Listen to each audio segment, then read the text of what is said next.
Assalamualaikum warahmatullahi wabarakatuh.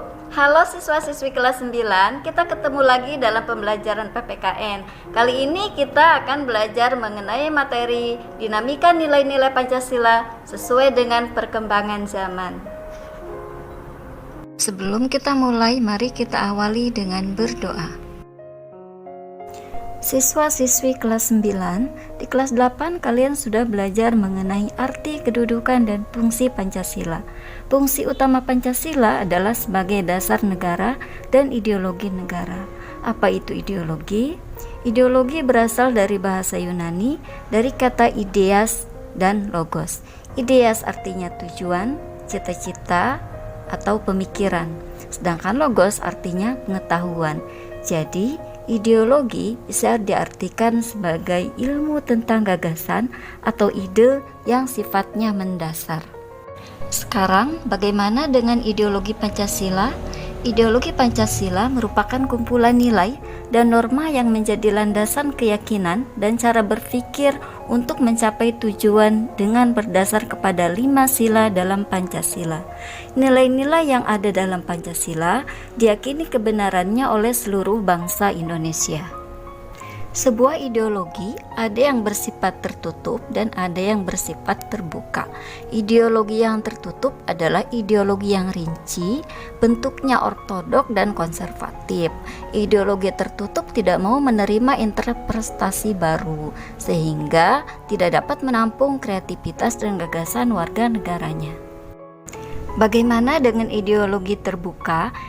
Sebuah ideologi dikatakan terbuka apabila terdapat unsur fleksibilitas, di mana unsur ini menunjukkan adanya kemampuan untuk menyesuaikan diri dengan pertumbuhan dan perkembangan masyarakat, sehingga adanya penerimaan terhadap interpretasi baru yang sesuai dengan tuntutan dan perkembangan zaman. Untuk memahami perbedaan sifat ideologi, kita dapat mengetahui dari ciri-cirinya.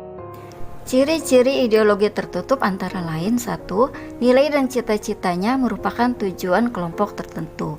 2. Harus ada yang dikorbankan demi ideologis kelompok orang tersebut.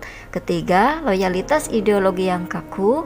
Yang 4. Terdiri atas tuntutan konkret dan operasional yang diajukan secara mutlak. Dan yang 5. Adanya ketaatan yang mutlak, yang kadang bahkan menggunakan kekuatan dan kekuasaan. Sedangkan ciri-ciri ideologi terbuka adalah: 1. Nilai dan cita-citanya diambil dari kekayaan rohani dan kebudayaan masyarakat itu sendiri. Yang kedua, merupakan hasil musyawarah dan konsensus rakyatnya. Yang ketiga, tidak diciptakan oleh negara, melainkan sudah ada dalam masyarakat sendiri. Yang keempat, milik seluruh rakyat sekaligus menjiwai ke dalam kepribadian masyarakat. Yang kelima, isinya tidak operasional kecuali diwujudkan dalam sebuah konstitusi. Yang keenam, dinamis dan reformis. Dari penjelasan tadi, Ibu yakin kalian sudah memahami apakah Pancasila termasuk ideologi yang tertutup ataukah ideologi yang terbuka. Pancasila sebagai ideologi terbuka selalu memperhatikan adanya stabilitas nasional yang dinamis, larangan untuk memasukkan pemikiran-pemikiran yang mengandung nilai-nilai ideologi Marxisme, Leninisme, dan Komunisme, mencegah berkembangnya paham liberal, adanya larangan terhadap pandangan ekstrim yang menggelisahkan kehidupan masyarakat, dan penciptaan norma yang harus melalui kesepakatan. Keterbukaan ideologi Pancasila mengandung nilai dasar, nilai instrumental, dan nilai praksis. Nilai dasar yaitu hakikat kelima sila Pancasila, bersifat universal yang di dalamnya terkandung cita-cita, tujuan, serta nilai-nilai yang baik dan benar. Nilai instrumental merupakan penjabaran dari nilai-nilai dasar berupa peraturan perundang-undangan dan lembaga pelaksanaannya. Penjabaran dilakukan secara kreatif dan dinamis dalam batas-batas yang tidak boleh bertentangan dengan nilai-nilai dasar. Yang ketiga adalah nilai praksis, yaitu realisasi nilai-nilai instrumental dalam bentuk pengamalan yang bersifat nyata dalam kehidupan bermasyarakat, berbangsa, dan bernegara.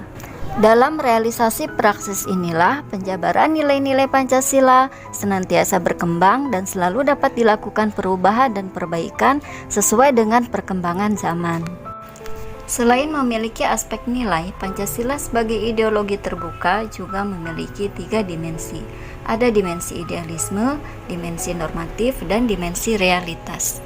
Dalam dimensi idealisme, suatu ideologi perlu mengandung cita-cita yang ingin dicapai dalam berbagai bidang kehidupan.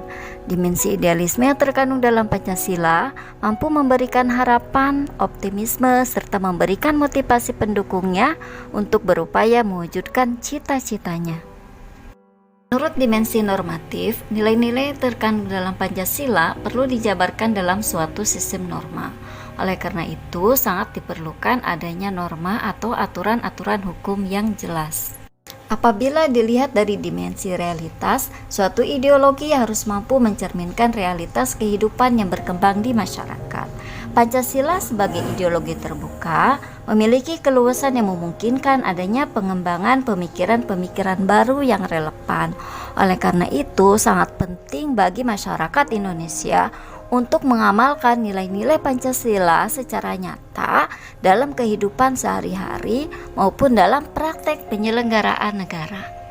Sampai di sini, Ibu yakin kalian sudah paham kenapa Pancasila dikatakan sebagai ideologi yang terbuka.